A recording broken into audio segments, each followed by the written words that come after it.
Speaker صاحب، جو آج قرارداد پیش کی گئی ہے، میں بلوچستان عوامی پارٹی کی جانب سے اور بلوچستان کے 1,30,00,000 لوگوں کی جانب سے اس قرارداد کی مکمل حمایت کرتا ہوں۔ جناب اعلیٰ، کشمیریوں کے حق خود ارادیت، کشمیریوں کا حق خود ارادیت بلوچستان کے بچے بچے کی ڈیمانڈ ہے۔ یہاں کہا جاتا ہے، آپ نے دیکھا ہوگا کہ اس دفعہ 5 فروری کو بلوچستان کے کونے کونے سے ریلیاں نکلی ہیں جو اپنے کشمیری بھائیوں کے حق خود ارادیت کے لیے تھی، اور وہاں سے بلوچستان سے پیغام گیا ہے کہ مودی صاحب، بلوچستان کا بچہ بچہ اپنے کشمیری بھائیوں کے ساتھ ہے۔ جناب اسپیکر، میں کہتا ہوں کہ انڈیا حکومت نے وہاں آرٹیکل 370، آرٹیکل A35 تو ختم کیا ہے، تو میرا کوئسچن ہے، کیا اس نے کشمیریوں کے دل میں جو انڈیا سے نفرت ہے وہ ختم کر سکے گا؟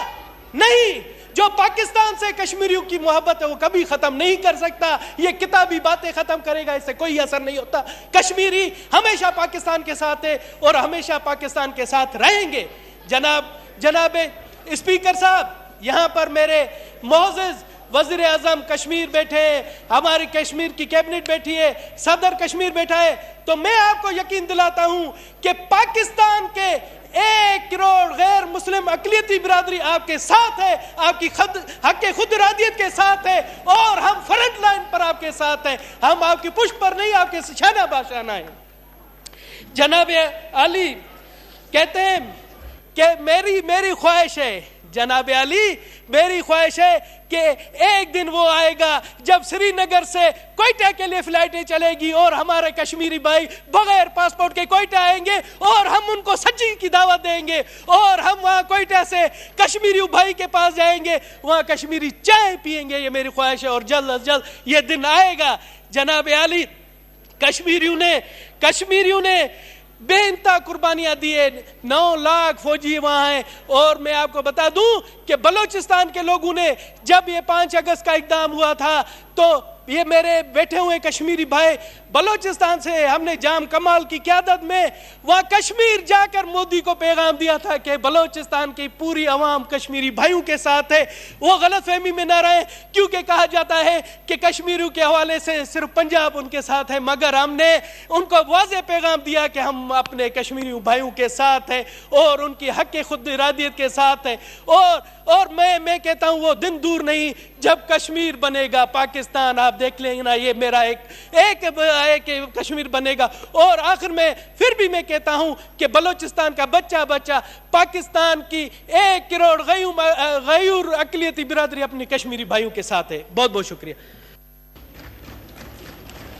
جناب محمد بشیر ورک صاحب، جناب محمود بشیر ورک صاحب۔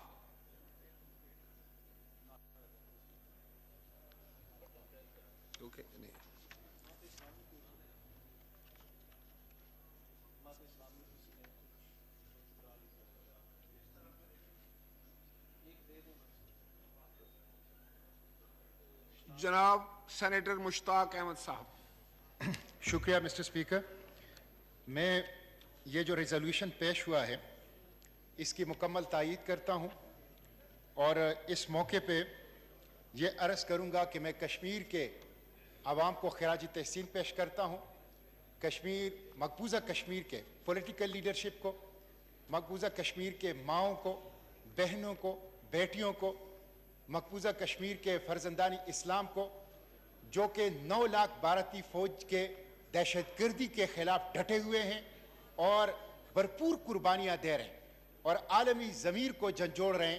میں ان کو خراج تحسین پیش کرتا ہوں، اور میرا ایمان ہے، میرا یقین ہے کہ یہ قربانیاں رنگ لائے گی اور انشاءاللہ کشمیر آزاد ہوگا اور کشمیر بنے گا پاکستان۔ مسٹر اسپیکر، میں یہ عرض کروں کہ 13 جولائی 1931 سے کشمیریوں کی جدوجہد جاری ہے۔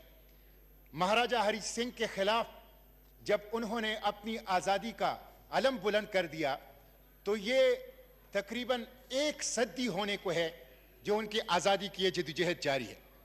لیکن 5 اگست 2019 کے بعد جب ایک دہشت گرد وہ ہندوستان کا وزیر اعظم بنا اور جس کا اظہار بی بی سی کی جو اس وقت فلم آئی ہے وہ واضح طور پر یہ اظہار کر رہی ہے اور جس کا اظہار انٹرنیشنل ادارے ہیومن رائٹس کے کر رہے ہیں کہ وہ بڑے پیمانے پر بے گناہ انسانوں کی ماورائے عدالت قتل عام کے اندر ملوث ہیں. جب سے یہ حکومت آئی ہے کشمیریوں پر مظالم کا ایک نیا سلسلہ شروع ہوا ہے. 5 اگست 2019 کے بعد ہم دیکھتے ہیں کہ انٹرنیشنل میڈیا میں کشمیر کے لیے جو الفاظ استعمال ہوتے ہیں وہ ہولوکاسٹ ہے, وہ اتنی کلینزنگ ہے, وہ ڈیموگرافک چینج ہے, وہ اوپن ایئر پریزن ہے, وہ کمیونیکیشن بلاکیڈ ہے, وہ ملٹری سیج ہے. یہ وہ الفاظ ہیں جو انٹرنیشنل میڈیا 5 اگست 2019 کے بعد بالخصوص کشمیر کے لیے استعمال کر رہا ہے. مسٹر اسپیکر, اس وقت ایمنسٹی انٹرنیشنل, اس وقت ہیومن رائٹس واچ, اس وقت یونائٹڈ نیشن اس بات کے اندر پر کنسنسس ہے ان کو کہ بڑے پیمانے پر ہندوستان کی فوج مقبوضہ کشمیر کے اندر وار کرائمز میں ملوث ہیں. مسٹر اسپیکر, یہ جو کالے قوانین ہیں جو کہ انہوں نے وہاں امپوز کیے ہیں, 4 ملین لوگوں کو باہر سے ڈومیسائل دے کے کشمیر میں بسانے کا منصوبہ اور ڈیموگرافک چینج, گمنام قبریں, ماورائے عدالت قتل عام. علی گیلانی کو 12 سال نظر بند رکھا گیا اور اسی نظر بندی میں ان کی شہادت ہوئی, ان کی لاش کی توہین کی گئی. اشرف صحرائی کو اسی طرح نظر بندی کے اندر جیل کے اندر ان کو شہید کر دیا گیا. اور اس وقت جو قائدین ہیں کشمیر کے, شبیر شاہ ہو, یاسین ملک ہو, مسرت عالم ہو, آسیہ اندرابی ہو, تہاڑ جیل کے اندر ان کے اوپر مظالم ہو رہے ہیں. Mister speaker, doctor Abdul Hamid Fayaz جو مقبوضہ کشمیر جماعت اسلامی کے امیر ہیں وہ اس وقت جیل کے اندر ہیں. میر وائز اس وقت گھر کے اوپر نظر بند ہیں. یہ بدترین قسم کی فنڈامنٹل رائٹس کی خلاف ورزی ہے جو کہ مقبوضہ کشمیر کے اندر ہندوستان کی دہشت گرد حکومت کر رہی ہے. مسٹر اسپیکر, 27 اکتوبر کو انڈیا کے فوجی کمانڈر نے دھمکی دی ہے کہ اگر ہمیں حکومت حکم دے تو ہم آزاد کشمیر کو اور گلگت بلتستان اور نادر ایریا کے اوپر قبضہ کر لیں گے. ایک طرف یہ مظالم ہیں, دوسری طرف یہ دھمکیاں دی جا رہی ہے. میں یہ پوچھنا چاہتا ہوں کہ حکومت پاکستان کیا کر رہی ہے؟ آپ کی حکومت سے پہلے جو یہاں پی ٹی آئی کی حکومت تھی انہوں نے 5 اگست 2019 کے بعد 2 معاہدے انڈیا کے ساتھ کیے. ایک کرتارپور کا معاہدہ کیا اور دوسرا معاہدہ سیز فائر لائن کا کیا, سیز فائر کا کیا. جب ہندوستان, جب انڈیا گلوان وادی کے اندر چین سے مار کھا رہا تھا, جب انڈیا مقبوضہ کشمیر کے اندر عوام کی آزادی کی ریزسٹنس سے تنگ تھا, جب انڈیا کا چہرہ دہشت گرد کا چہرہ بن گیا تھا, اس وقت سیز فائر کا معاہدہ کرنا, اس وقت کرتارپور کا معاہدہ کرنا یہ غلط تھا. یہ کشمیریوں کے کاس سے کوئی اخلاص نہیں تھا. آج بھی یہ مظالم جاری ہے کشمیر کے اندر, لیکن میرا وزیر اعظم ہندوستان سے مذاکرات کی بھیک مانگ رہا ہے اور ثالثوں سے درخواست کر رہا ہے کہ ہمارے ہندوستان سے مذاکرات کی جائے. ان مظالم کی صورت میں, ان کالے قوانین کی صورت میں, اس قتل عام کی صورت میں, اس دھمکیامیز رویے کی صورت میں کشمیر کو سائیڈ لائن کر کے کوئی مذاکرات, کوئی ٹریڈ اور کوئی معاملات کی نارمل کرنی اس کی اجازت نہیں دیں گے. مسٹر چیئرمین, میں آرمی چیف کی اس اقدام کو خوشائن قرار دیتا ہوں. موجودہ army chief general Asim Munir جب آرمی چیف بن گئے انہوں نے فوراً لائن آف کنٹرول کا دورہ کیا. یہ خوشائن ہے, اس سے ایک اچھا میسج کشمیریوں کو گیا, انڈیا کو گیا. لیکن اس سے پہلے جو جنرل باجوہ اور جنرل فیض کے بارے میں حامد میر نے کہا, سلیم صافی نے کہا, اعزاز سید نے کہا, اور اسی طرح دوسرے صحافیوں نے, جاوید چودھری نے کہا کہ وہ 20 سال تک کشمیر کے معاملے کو فریز کرنا چاہتے تھے. ہمیں اس کا بھی جائزہ لینا ہوگا. کشمیر کے اوپر ہماری حکومتوں کی پوزیشن بدلتی رہتی ہے جس سے کشمیر کاس کو نقصان پہنچائے. اس لیے آرمی چیف کا دورہ, موجودہ آرمی چیف کا دورہ لائن آف کنٹرول کا خوشائن ہے لیکن کافی نہیں ہے. اس کے لیے مزید اقدامات کرنے کی ضرورت ہے. مسٹر اسپیکر, اخلاقی حمایت اور سفارتی حمایت سے نہیں ہوگا. وہاں جو حکومت ہے وہ حکومت ایک انتہا پسند کی ہے, وہ حکومت وہ حکومت ہے جو ہندوتوا کے علمبردار ہے. وہ حکومت ہے جس نے انڈیا کے اندر اقلیتوں کے خلاف جنگ چھیڑی ہے. وہ حکومت ہے جس نے کشمیر کے اندر ماورائے عدالت قتل عام کا سلسلہ شروع کیا ہے. اس لیے اخلاقی اور سفارتی حمایت سے نہیں ہوگا.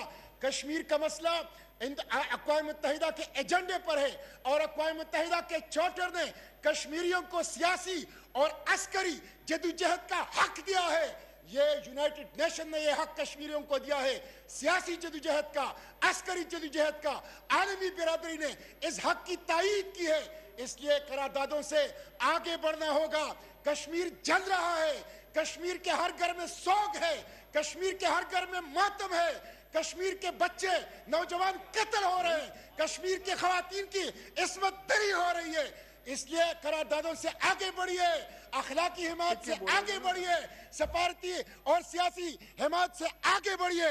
کشمیر کی آزادی کا روڈ میپ دیجئے, آزاد کشمیر کی قیادت کو ساتھ ملائیے, پارلیمنٹ کو ساتھ ملائیے, پاکستان کے اداروں کو ساتھ ملائیے, روڈ میپ دیجئے کشمیر کی آزادی کا, ایسا روڈ میپ کہ جس میں ہم عالمی برادری کو اپنے ساتھ شامل کر لیں. اس وقت مودی کا چہرہ واضح ہو چکا ہے, دنیا مان چکی ہے وہ دہشت گرد ہے. اس وقت کشمیر کے کاز دنیا مان چکی ہے کہ یہ استصواب رائے کی, آزادی کی, بشری حقوق کی جدوجہد ہے. اس لیے ماحول اس وقت بالکل سازگار ہے آزادی کشمیر کے لیے. کشمیر, آزاد کشمیر کی قیادت کو, پاکستان کی قیادت کو, پاکستان کی ملٹری اسٹیبلشمنٹ کو بیٹھ کے ایک کمپریہنسو روڈ میپ جس میں سیاسی, جس میں سفارتی, جس میں معاشی اور جس میں عسکری پہلو واضح ہو, ایک ایسا روڈ میپ کشمیر کی آزادی کے لیے دینا چاہیے. شکریہ, تھینک یو. جناب مولانا عبد الغفور حیدری صاحب. جی میں آتا ہوں آپ کو.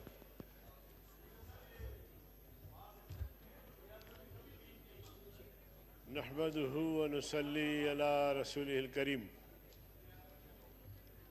الفاظ کا چناؤ بالکل صحیح ہونا چاہیے.